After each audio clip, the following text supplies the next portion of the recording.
bagaimana kita bercocok tanam herbal supaya ini bisa mendatangkan ya kesejahteraan bagi kita. Baik, Sobat Sehat, kita lanjutkan ya materi kita bagaimana kita bercocok tanam herbal supaya ini bisa mendatangkan ya kesejahteraan bagi kita. Yang harus dipersiapkan pertama adalah pilihlah herbal-herbal yang kebutuhannya di pasar itu sangat besar. Mengapa demikian? Karena ini nanti berkaitan dengan pada saat panen ya, itu herbal kita itu bisa diserap atau dibutuhkan oleh masyarakat. Saya kasihkan contoh herbal-herbal yang memiliki kebutuhan yang sangat besar di masyarakat. Salah satunya adalah jahe. Ya, jahe termasuk herbal yang luar biasa kebutuhannya. Bahkan ya beberapa industri besar di Indonesia pun itu masih membutuhkan jahe dari luar negeri. Artinya ini karena kebutuhan dalam negeri itu tidak bisa dicukupi ya. Mengapa ini kebutuhan jahe itu begitu besar ya?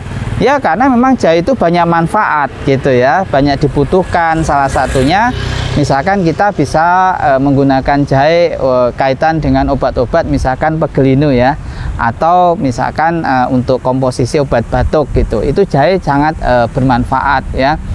Oleh karena itu, cara pertama ini memilih herbal yang banyak dibutuhkan itu adalah salah satu kunci sukses kita dalam bercocok tanam atau budidaya jahe. Nah, kalau kita lihat teknologi terkini yang dipakai salah satunya ya itu adalah dengan polybag ya. Polybag adalah sejenis metode bercocok tanam menggunakan seperti karung ya, plastik ya, dan mungkin jenis-jenis apa istilahnya yang kita anggap sebagai tidak berguna lagi seperti limbah-limbah gitu ya, bekas bungkusan dan sebagainya. Ini bisa kita manfaatkan sobat ya, bisa kita gunakan untuk bercocok tanam. Nah, khusus untuk jahe contohnya, kalau kita menggunakan karung ya ukuran 25 kilo ya, dan kemudian kita tanami untuk yang pertama itu dengan 5 tunas ya dari jahe ini, maka kita butuh waktu sekitar kurang lebih 10 bulan. Itu nanti potensi panen atau potensi kapasitas yang ada di dalam karung itu bisa mencapai 10-15 kilo.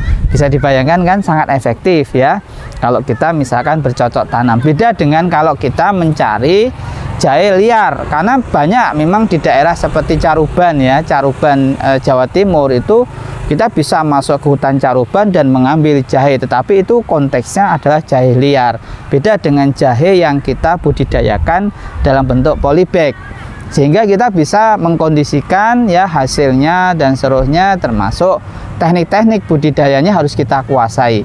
Dan itu menjadi bahasan yang sangat menarik untuk kita mengetahui mengapa jahe itu bisa mendatangkan keuntungan yang besar di dalam konteks budidayanya. Jadi tahap pertama, jangan lupa cari bahan baku atau herbal yang kebutuhan di pasar itu sangat besar. Bagaimana caranya? Sangat mudah. Misalkan kita bisa menggunakan beberapa marketplace ya, dengan memasukkan kata kunci jahe. Nanti akan muncul produk-produk yang mesti bahan bakunya adalah jahe. Itu sangat mudah untuk kita ketahui produk-produk apa yang bahan bakunya itu sangat banyak dibutuhkan oleh masyarakat.